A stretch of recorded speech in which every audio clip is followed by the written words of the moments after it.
जाजपुर जिला शिक्षा अधिकारी को ओपीटीए एनपीएस द्वारा संबर्धना दिया सहित यूएस द्वारा छात्र उपस्थान असंभव उपस्थापन कराइथिला। डीओ आमर समस्त समस्या सहित अवगत अच्छे बोली कहिथिले। एही कार्यक्रम में जिलार सभापति सहस्रांशु महांती एवं संपादक प्रभाकर साहू नेतृत्व में विभिन्न कार्यक्रम कराइथिला। विभिन्न ब्लॉक सभापति एवं संपादक माने उपस्थित थे।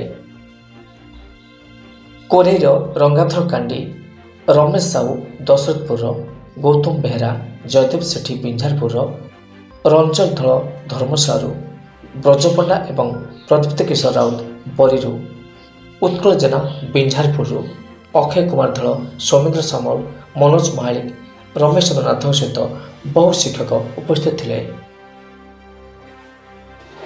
कार्यक्रम मध्य एडीओ सबिता साहू एवं मनोरमा महापात्र को संबर्धना दिया। Bureau report, OTN TV.